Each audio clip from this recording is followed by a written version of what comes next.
आज के स्टोरी बहुत ही खास होने वाले हैं, तो इस स्टोरी को ध्यानपूर्वक जरूर सुने। तो चलो स्टार्ट करते हैं।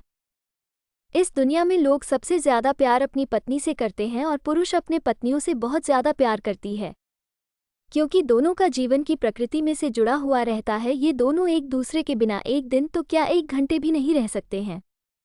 ऐसे में पति पत्नी की प्यार की कहानियां हम सभी को सुनना ही चाहिए, क्योंकि कभी ना कभी तो हम लोग पति पत्नी तो बनेंगे। ऐसे में हस्बैंड वाइफ लव स्टोरी हम सभी के जीवन में एक सकारात्मक सोच के साथ अच्छी पहल करने की जिम्मेदारी को आगे बढ़ाएगी। देव नाम का व्यक्ति की शादी अरेंज मैरिज के तौर पर शालिनी से हुआ था। दोनों की शादी अरेंज मैरिज होने के कारण वे दोनों एक दूसरे को पहले से नहीं जानते थे। शादी के बाद दोनों एक दूसरे को जानने पहुंचाने का काम चालू हुआ। कुछ ही दिनों में दोनों एक दूसरे को अच्छी तरह से जल्दी पहचानने लगे थे।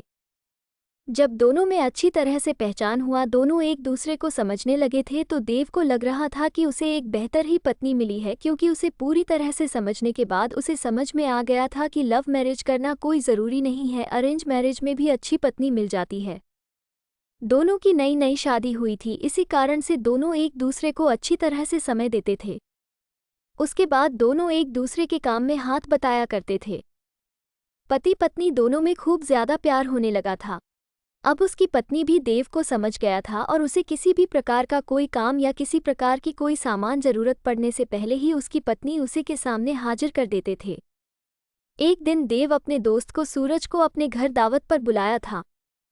देव और शालिनी के प्यार देखकर सूरज बोल उठाकर, तुमने तो अरेंज मैरिज की है, लेकिन तुम्हारी पत्नी बहुत अच्छी है, तुम्हारा बहुत ज्यादा ख्याल रखती है और तुम दोनों भी अच्छी तरह से अपना काम कर रहे हो। तुम्हारी पत्नी तो बहुत ज्यादा खूबसूरत है और हर काम में तुम्हारा बहुत ज्यादा ध्यान रखती है। तुम बहुत ज्यादा खुशकिस्मत होगी, तुम्हें अरेंज मैरिज होने के बावजूद भी तुम्हें इतनी अच्छी पत्नी मिली है। एक दिन देव अपनी पत्नी से कहता है कि तुम जाकर तैयार हो जाओ, हम लोग कहीं घूमने जाने वाले हैं। हम लोगों को शादी की होगी इतना दिन हो गया है और बहुत सारे काम होने के कारण हमें टाइम भी नहीं मिला है घूमने के लिए। चलो वहाँ आज हम लोग घूमने के लिए कहीं चलते हैं। इतना सुनकर उसकी पत्नी शालिनी ने कहती है कि आपने तो बिल्कुल अच्छा कहा जी, बहुत दिनों से हम लोग कहीं घूमने नहीं गए, अच्छा हुआ आज आपने बोल दिया, हम लोगों का मन नहीं लग रहा था, चलो कहीं घूम कर आते हैं। दोनों एक कार में बैठकर घूमने के लिए निकल पड़ता है। रास्ते में जब हाईवे पर गाड़ी जाती है तो उसे एक बड़ी गाड़ी में टक्कर होने के कारण दोनों दुर्घटनाग्रस्त हो जाते हैं। देव को जब हो जाता है तो वह हॉस्पिटल में था। जैसे ही होश में जाता है वह अपनी पत्नी को ढूंढने लगता है। तभी को अपनी पत्नी को ढूंढते ढूंढते दूसरे कमरे में चली जाती है, जहां वह देखती है कि उसके सर अथवा पैर में तो दोपहर में बहुत ज्यादा चोट आई है। देव घबराकर डॉक्टर से पूछता है कि मेरी पत्नी की तबीयत ठीक तो है, क्या वह सही हो जाएगी ना।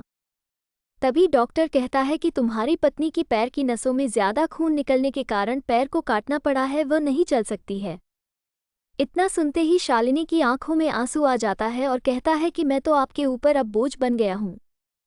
उसके बाद देव कहता है कि ऐसा कोई बात नहीं है, इतने दिनों से तुमने मेरा ख्याल रखा था, अब मेरा फर्ज बनता है कि मैं भी तुम्हारा ख्याल रखूंगा। अब दोनों साथ मिलकर अपने घर की तरफ रवाना हुआ। घर जाकर दोनों एक दूसरे के बिना ना रहने की कसम खाई थी। फिर उसके बाद फिर वो अपनी जॉब को छोड़कर घर से ही वर्क टू होम मतलब के वर्क फ्रॉम होम किया करता था। साथ ही घर रहकर अपने पत्नी की मदद तथा उसके देखरेख में उसका मदद किया करता था।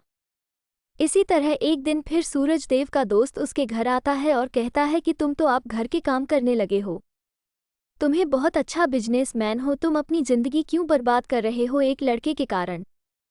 तुम अपनी दूसरी शादी कर लो, चाहे तो इसे भी अपने पास ही रखो, लेकिन तुम कंपनी में चलो काम करो। इसके बाद देव कहता है कि मेरी पत्नी से बढ़कर मेरी जिंदगी में कुछ भी नहीं है, मैं उसकी देखभाल हमेशा करूंगा और करता ही रहूंगा, क्योंकि हमेशा से ही मुझसे प्रेम करती थी और हमेशा से ही हम लोग पति पत्नी आपस में प्रेम करते रहेंगे। फिर वो अपने दोस्त को कहता है कि तुमने एक बार आया था और मुझसे कहा कि तुम्हारी पत्नी बहुत अच्छी है, तुम बहुत खुशकिस्मत होगी, तुम्हें ऐसी पत्नी मिली है। फिर आज क्या बात है, क्या तुम इस प्रकार के बाद मेरी पत्नी के लिए उपयोग कर रहे हो। आखिरकार जितना दिन उसने मेरी मदद की है, मेरा भी फर्ज बनता है कि मैं उसे जिंदगी भर मदद करता रहूंगा। इतना सुनते ही पीछे से उसकी पत्नी भगवान से प्रार्थना करती रहती है कि भगवान आपने मुझे इतना अच्छा पति दिया है कि मैं इसका शुक्रिया कैसे अदा करूंगी। और वो सदा के लिए एक दूसरे से प्रेम करते रहे और अपनी जिंदगी को आगे बनाते रहे। इसलिए मेरा मानना है कि पत्नी चाहे जैसे भी हो उसे कभी नहीं छोड़नी चाहिए। और पत्नी को कोई तकलीफ होती है तो उसका साथ देना चाहिए, ना कि उसके साथ छोड़ना चाहिए। आज के इस husband wife love story Hindi में हम लोग पति पत्नी के प्यार की रोमांटिक कहानी के बारे में सुन रहे थे।